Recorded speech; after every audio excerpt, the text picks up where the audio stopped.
It doesn't feel like you would lose control in this thing. No, and I think what a lot of the people watching maybe can't tell from the video is the tires in this car are absolutely enormous at all four corners. This has the full 4 set of Nitto NT05 drag radials, and we were just looking at them before, and there's almost no tread, right? Right. It's just like a couple rain channels for water, and then that's it. Traction. So the car doesn't really break away. It just connects. It is so good. And it feels a bit more planted than the Hellcat, the standard Hellcat, but I think a lot of that has to do with the suspension being softer. They said it's 44% less stiff roll bar in the front, 77% less stiff roll bar in the rear, and then you can translate that stiffness, not as extreme, but throughout the whole chassis. It's not as tightly sprung. Do you remember? Hang a left. And so you don't necessarily feel it as body roll because we're just driving around on the street, but at the same time, it's not bouncing us up and down. Right. Power's not rocking us around. It feels like a comfortable car to drive. And that's also what will hook up on the drag strip. There's a lot of torque back here too.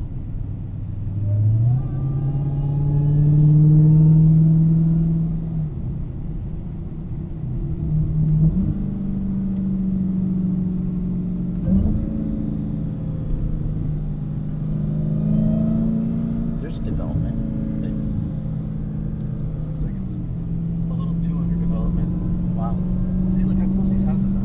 Yeah. And they're probably going to pay $400,000 for that. I know. Minimum. And this is pretty bumpy road too, and I mean it just feels like any other car. And it's interesting, the regular Hellcat, we drove the wide body today, and the wide body also has bigger tires. It's not a softer car, but it feels a little more stable in a track situation. But this car just feels more drivable. It's not as twitchy, because in drag racing, the most important thing is weight transfer. You want to be able to move the weight to the rear of the car, get that traction, and take off on the line. So this car isn't going to be fighting every crack in the road. It's going to be moving the car's mass backwards when you accelerate. In order to do that, it has to be softer. Right. I like the paddle shifters too, but there's this thing down here. It's like the volume or something. Yeah, volume and stereo controls.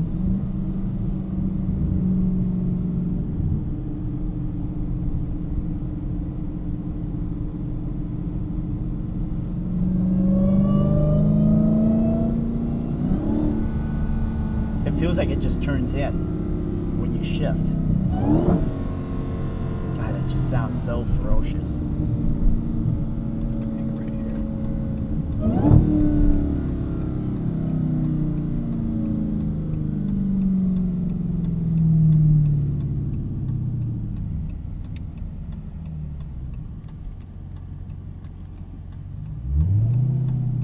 See, like coming into this turn, 808 horsepower. Wait, I'm sorry, 840 horsepower. You don't feel it. No. It's never on the edge. We're doing the left to get back. We go straight. Okay. Under the overpass. Okay. 800 feet, turn left onto the I-74 East ramp to Indianapolis. So get up on the ramp on the other side. We'll take 74. We're about 6 miles.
you getting off at?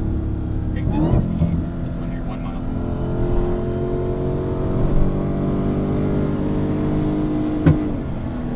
What's that? I have no idea.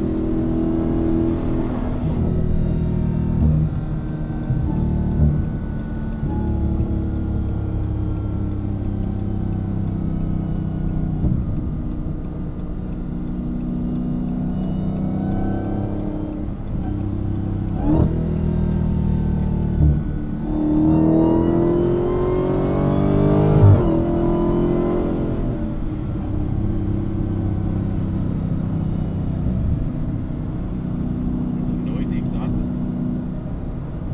Noisy? Yeah. Bangs and that, like, under the car. Do you expect anything less? I just, not necessarily the tailpipe, but it feels like there's engine management stuff happening Uh-huh. and expelling gases, and I know there's a lot of cooling going on to keep the pistons from melting. I wonder how much of that ends up going in the tailpipe. I think we're right here.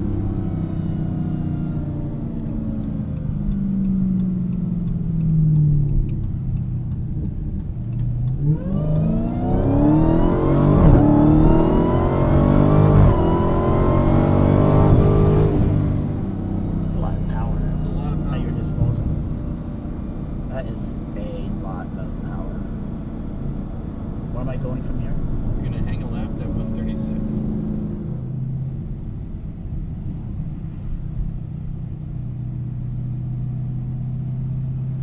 This will take us all the way back to the track.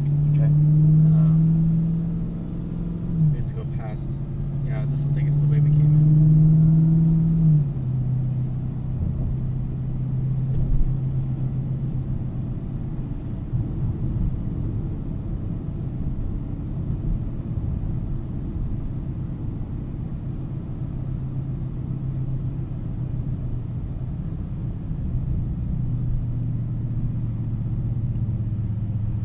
Factory numbers? I don't know.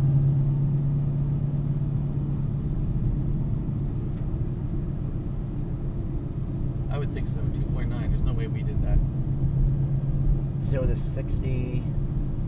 2.9. Yeah, this isn't right. I mean, you can't do a 5.9 quarter mile. Is this us?